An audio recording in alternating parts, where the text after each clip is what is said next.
All right, let's hop in to the 32 team breakdown. We're going to stick with the Chiefs here. They are the defending Super Bowl champions. We're going to start in the AFC West. They deserve that time. I just went over a bunch of their thoughts on a three-peat. They went 11-6 last year, third Super Bowl in 5 years. They ranked 9th in total offense, 6th in passing offense, and 9th in rushing.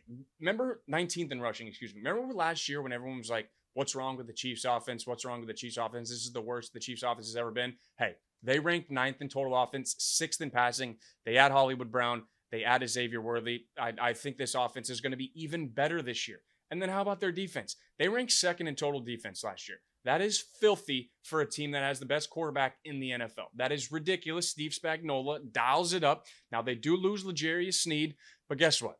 They're one of the best drafting teams in football that gets zero credit for it. Trent McDuffie will take over that number 1 spot. I have no worries about their back end whatsoever. Steve Spagnuolo will dial it up. He'll put pressure on that people haven't seen. I don't expect their defense to fall off one bit. Chris Jones will continue to dominate. That is evident. Chris Jones dominates no matter what. He missed the first week last year, comes back, has another all-pro season. It's just ridiculous.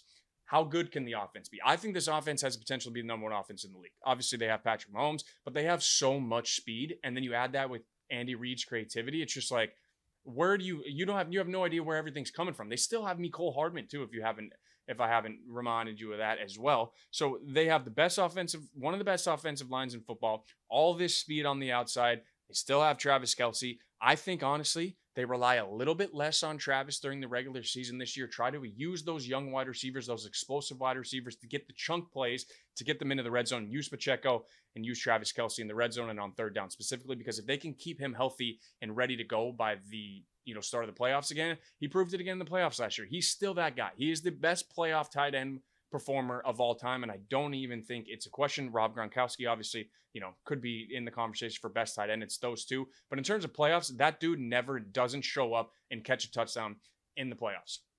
They're starting a rookie left tackle. Interesting for the Chiefs, but when you have Patrick Mahomes, who reads every defense and can get you out of trouble with his magician-like ability, I don't see it really being an issue. You have all those veterans on that offensive line as well. Andy Reid will dial it up and scheme it up to where he doesn't get exposed. They get him comfortable through the first couple of weeks. We'll see on Thursday night against the Ravens. Great pass rush if he can hold up, but I'd expect them to be just fine. Kelsey's going into year 11. Now, everybody has been saying, maybe not everybody, there's been some conversation for a couple years that, will this be the year that Travis slows down? Is this the year that Travis falls off? No, it's not going to be. Travis Kelce is a first ballot Hall of Famer and is the best tight end in football. No questions asked. You can argue Kittle if you want. I'm going to take Travis Kelce every single day of the week. He's just that good. He obviously has, if you put Kittle in this offense, it probably looks the same as well, but Travis is just that good. I don't see him slowing down at all. I just mentioned I think they use him a little bit differently in the regular season because he is going into year 11, but I expect Travis Kelce to dominate every single season that he's on the field because he's that good. He's proven it for the last 8 years in a row. Everybody can talk about all the distractions, all this, all that. Nonsense. This dude is a football player through and through, Ohio guy. That dude will be ready for week 1 and will be ready all season. He will not fall off one single bit. I wouldn't be surprised if he gets another 1,000-yard season. All right, so we already talked about Xavier Worthy, first-round pick, and we already talked about Hollywood Brown. Something that hasn't been talked about with this team and special teams really never gets the love that it does, that it should. Harrison Butker re-signs, easily top 3 kicker in the NFL, has made so many big kicks for them in the playoffs. Great job re-signing him. But what they also did is they brought in Matt Araiza, the punt god, as he was called at San Diego State. Now, some of you may remember 2 years ago, he was drafted by the Bills. There was a rape accusation that was levied on him from his time at SDSU. The last 2 years, he's been fighting this in court, and prosecutors in the offseason decided not to press charges against Araiza because he was never even at that party.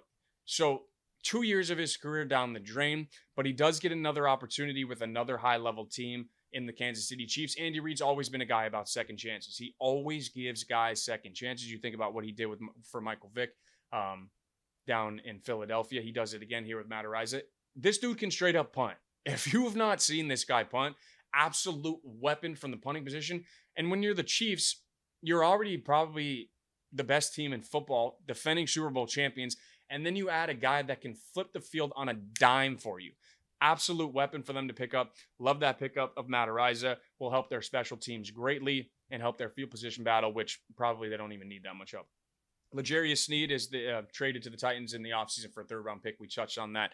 I don't expect it to have that much of an impact on this team going forward. All right, let's talk Chargers now. My team, 5-12 last year. Missed the playoffs yet again. Brandon Staley fired in Week 15 after we got embarrassed on national television, 63-21 by the Raiders, who had an interim coach, Antonio Pierce, at that time. 18 total offense, 17 total defense last year. We sucked. I'll just be honest. We sucked. We were not a good football team. There was no discipline. So much talent wasted yet again. It is what it is. It's the life of a Chargers fan. But guess what? We got Jim Harbaugh. I don't care what the last 25 years of my life looked like. I don't care what anything looked like being a Chargers fan forever. We have Jim Harbaugh. He is the guy that is going to lead the Chargers back to relevance. We'll start there. I'm not going to go crazy. They will be relevant again with Jim Harbaugh. Number one, how can you not watch every press conference this guy does? He is a football guy through and through. He says some of the funniest things I've ever heard of an NFL coach. I'm excited that he's my coach. I'm excited he's back in the NFL. Let's be honest. The more elite coaches, the more high-end coaches that we have in the NFL, the better. I mean, this is the best league in the world, and they've just added another one. Harbaugh, obviously, spent the last 8 years at Michigan, led the 49ers from 2011 to 2014 to 3 straight NFC championship games, 1 Super Bowl, 44-19 in the first 3 seasons there. They were a 6-win team, and he comes in and takes them 13 wins straight to the NFC championship game. This dude is a football coach, and I couldn't be more excited as a Chargers fan. If you have any Chargers fans at home listening right now, it just feels different. We feel like a real franchise. The ownership is spending real money on coaches, which we've never done. We bring in Jesse Minter as well. We bring in Ben Herbert, the strength coach. Minter is the defensive coordinator from Michigan as well. So I could not be more happy. I've never been so happy, more optimistic about a Chargers football season starting. I'm not saying they're going to win the Super Bowl and make the AFC Championship game this year, but it feels different. It feels like there's some freshness in the air. It feels like we have some direction going forward. Whole new identity with this team. We're going to run the football and play defense. That is what Harbaugh teams do. All you have to do is just look at Baltimore. They do the exact same thing. Run the ball down your throat, play elite defense. I am so excited to see what our new running back and new running scheme looks like. You know, we've had Austin Eckler for the last couple of years. We use him a lot in the pass game as well. But we got power backs now. Gus Edwards, big dog. Huge power back. And then you have Dobbins, J.K. Dobbins, who was, missed last season with the Achilles injury. I believe he missed the season before that with an ACL as well. But when this guy's healthy, absolute dynamite electricity. We essentially said, hey, John, we're going to need that running back room. We're going to move it to LA, and that's what we did. Both cheap guys, both on prove-it deals, one-year deals. Excited to see what that tandem can look like in the backfield, obviously barring health. Greg Roman, new offensive coordinator, had that elite running scheme with Lamar Jackson in Baltimore, but didn't really have that passing game to complement it. I wonder what it looks like with Justin Herbert as opposed to a young Lamar Jackson before he developed into the passer that we know him is today.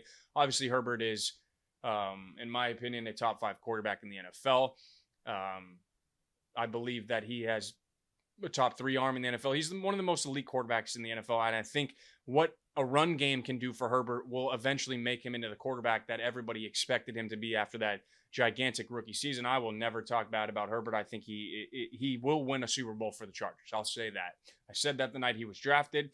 I will stick by that. I'm not saying it's next season, but I have no doubt that Harbaugh in this offense with Greg Roman running it will be elite. Now let's talk about the defense.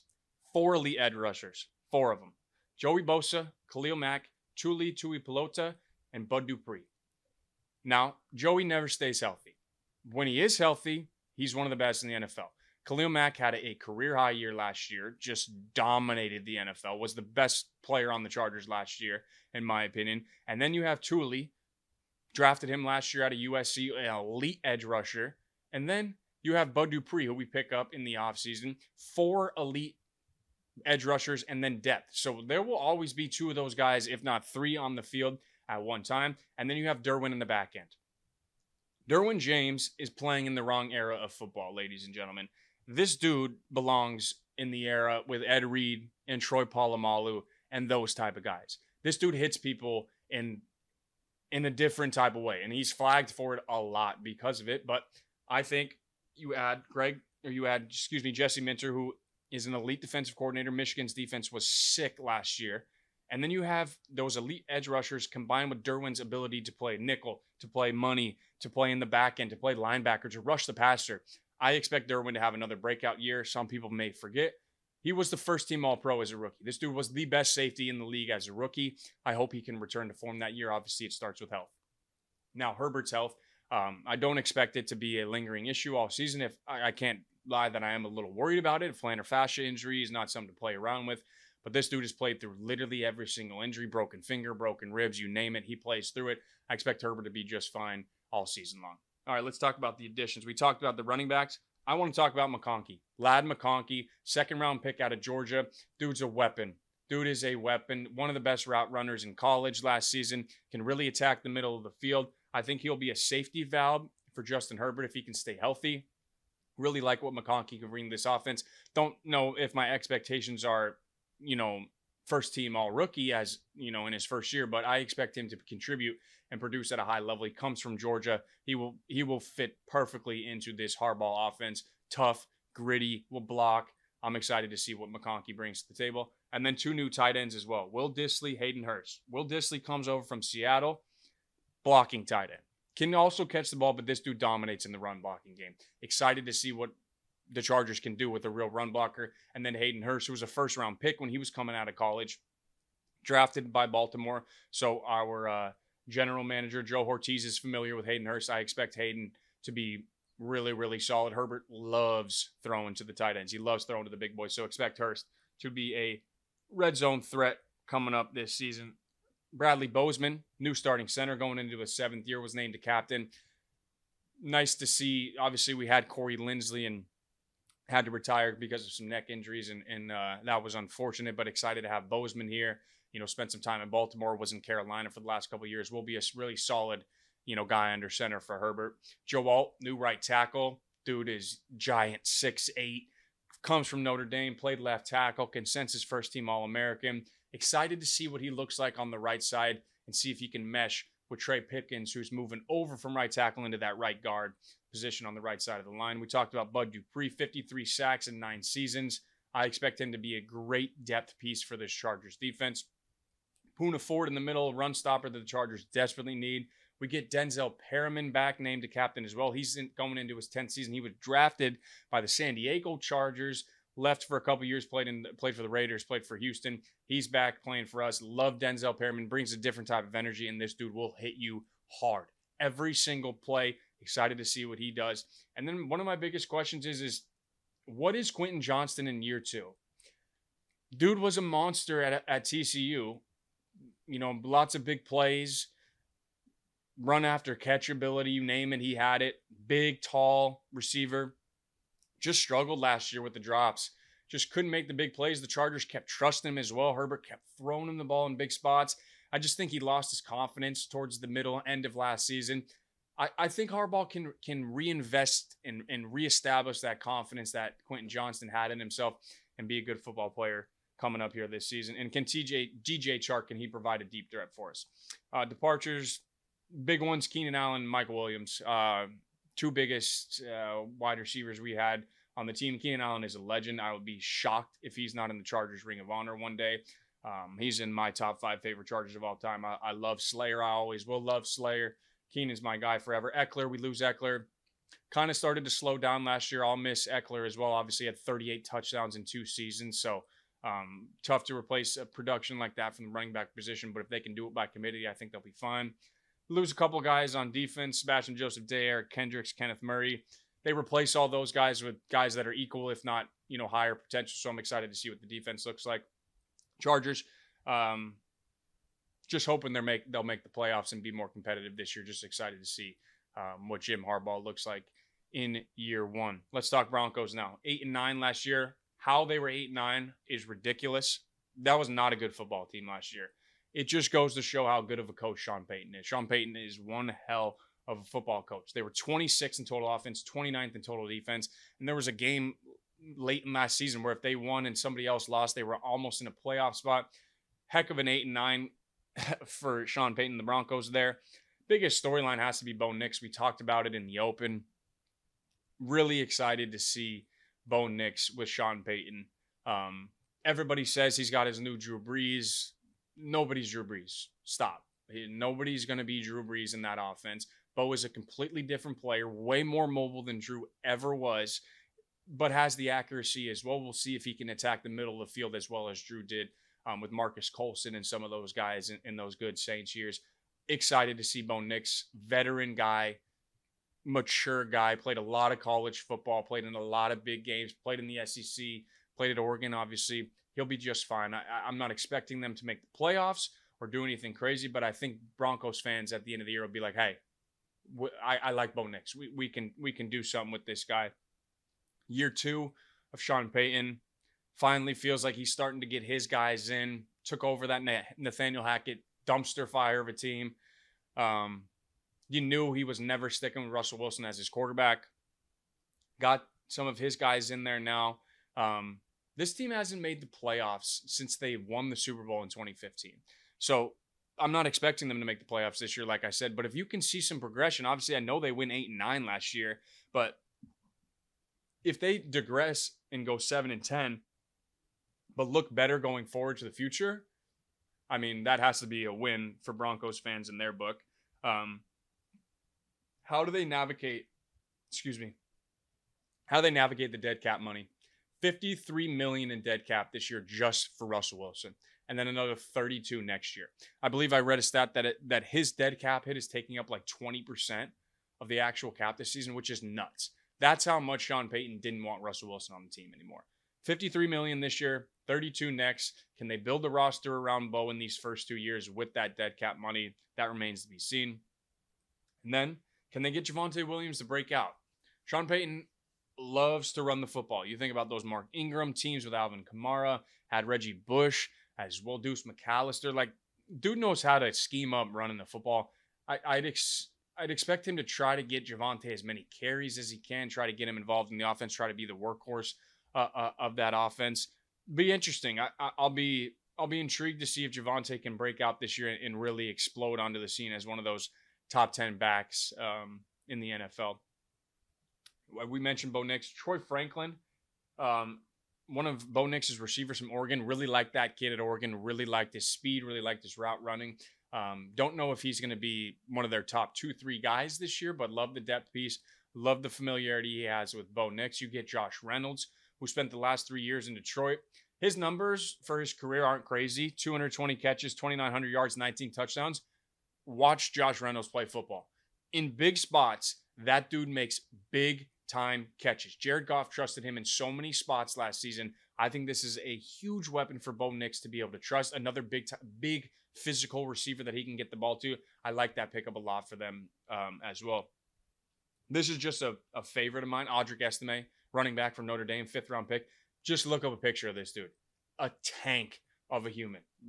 A bowling ball. Just a physical freak. Listed as the 3rd running back right now. We'll see how things play out. I'd be shocked if he doesn't get some red zone carries. The dude is a freak show. Absolute beast. They get a new safety in Brandon Jones from Miami. Like that pickup for them. Cody Barton comes over from Washington. He'll be their starting middle linebacker. So they had some pieces on defense as well. John Franklin Myers, 19.5 sacks in 6 seasons. So they've added some new pieces on defense. Once again, I do not expect this team to really make any major noise, but I expect them to look improved in terms of their future. Russell Wilson, Justin Simmons, Kareem Jackson, Jerry Jeudy, Tim Patrick. That is the number one sign of Sean Payton saying, these are not my guys. Justin Simmons is a hell of a safety. Kareem Jackson, hell of a player. Jerry Jeudy, up and down career so far. Tim Patrick could never stay healthy. But this is Sean Payton saying, hey, we're moving on to different guys here. And we're moving on to the Raiders now as well. They went 8-9 as well. Missed the playoffs. 27th total offense, 15th in total defense. Just a tale of 2 seasons, huh? Start the year with Josh McDaniels. You could tell pretty much right away that this team fucking hated that guy. They did not like Josh McDaniels, and it was evident. It was obvious. I believe, if I remember correctly, Mark Davis called in the team captains before he decided to fire Josh McDaniels, and there wasn't any pushback or any push to keep Josh McDaniels in the building. They moved to Antonio Pierce, who's a dog. I love Antonio Pierce. This dude is a football coach. I love him. And I'm not a Raiders fan. I cannot stand the Raiders, but when you get humans like Antonio Pierce, you got to respect him because this dude's a dog. Made his team run at halftime when he was coaching in high school when they were up like 63-0. Just discipline, expects a different standard. You saw the Raider way kind of come back there at the end of the year, which a lot of people probably don't know what the Raider way is. I don't necessarily understand it, but for me, it means physical, tough, smart football players. That's what they were when they won their Super Bowls. That's what they were with John Madden. That's what Al Davis was. They want speed as well. I like the culture that Antonio Pierce is building over there in the Raiders. It's just, what do they get from the quarterback position? Gardner Minshew, one of the best internet quarterbacks of all time. The jorts, the Top Gun glasses, the hugs with his dad. I love him. I love when he starts football games, and I love even more when he wins football games because we always get one of those videos. 13 starts for Indy last year. They went 7-6, 3,300 yards, 15 touchdowns, 9 picks, 62% completion percentage. What's crazy is some people probably forget they convert that fourth down against Houston in week 18. And win that game, they make the playoffs. And Houston doesn't. And we know what Houston did. So Gardner Minshew played pretty well for Indy last year. I don't know how much the Raiders are going to ask him to do besides get Devontae Adams the damn football. If you watch that receiver show, please get 17 the ball. I miss watching 17 ball out. Somebody get him the ball. I'm excited to see Gardner Minshew. But they also had Aiden O'Connell. He's the backup. Played decent for them last year at the end of the season. If Gardner struggles, they go to Aiden right away. I know that locker room really respected him, and that mustache last year, respect to him. Be interesting to see how that quarterback position plays out this year. I hate saying this. Maxx Crosby is one of my favorite players in the NFL. I hate that he's a Raider. If he played anywhere else, I would be so happy. But this dude is a dog. Does not come off the field. Literally, refuses to come off the field. Obviously has one of the best stories ever. Gets sober, after dealing with some alcoholism for a while, and then just decides he's just going to be maybe the best defensive end in football. I know TJ Watt, Myles Garrett in that conversation. If you're one of those fans, I'm not saying Max is better than them. I personally love Maxx Crosby. The motor is maybe one of one in the NFL. I think he wins the Defensive Player of the Year this year if the Raiders' defense is decent. And the reason I say that is because they got Christian Wilkins next to him now, who came over from Miami, 20.5 sacks, 43 tackles for loss, 50 QB hits in 5 seasons. Dude is a game wrecker, Christian Wilkins. And now you put him next to Maxx Crosby, so it becomes even harder to double Maxx Crosby on the outside. And even when you do double Max, the dude dominates. And the fact that he's got 2 X's on his last name because he was so big as a kid is fucking sick. I love Maxx Crosby. I think he wins Defensive Player of the Year this year. Hate the Raiders. Love Maxx Crosby. They got a new OC in Luke Getsy as well. Comes over from the Bears. I'm sure some of you guys understand what the Bears offense was the last 2 years. We'll see what it looks like with Devontae Adams and Gardner Minshew as well. And then Zamir White, their new running RB1. Just his 3rd season, he's only had 121 carries for 521 yards in a tug in 31 career games. So they're really banking on Zamir White to really take a jump and be their workhorse running back. Can catch some balls out of the backfield. I like him. We'll see what his skill set plays out to be in that tough division. And then their biggest addition, in my opinion, I already mentioned Christian Wilkins on the defensive side, but on the offensive side, Brock Bowers. Brock Bowers, man. If you're a college football fan, you know how good this dude is. Started as a true freshman for Georgia and balled as a true freshman at Georgia. Here's his college stats. 175 receptions, 2,500 yards, 26 touchdowns. And then he also had 5 rushing touchdowns in 40 games. 40 games, the dude had 31 career touchdowns, 2,500 receiving yards. And did I mention he's a tight end? He's a freak show. You get the ball in that dude's hands, anything can happen. He can take it to the crib, run you over, run through you. Really excited to see if Brock Bowers can be that same level of player he was at Georgia. Yeah, or ankle injury at the end of last year at Georgia. So we'll be excited to see if he can rebound from that and play well. This year, they obviously lose Josh Jacobs in the offseason. No Jimmy G anymore. That wraps up the AFC West preview. The Chiefs are winning the division. If you're picking anybody else, you probably think Patrick Mahomes is having a season-ending injury, which I don't. I will continue to pick the Chiefs until the Chargers prove, or the Raiders or Broncos prove that they're on the Chiefs level. But right now, we all know nobody's on the Chiefs level, especially in this division. It hurts to say as a Chargers fan, but Chiefs are my pick to win the division.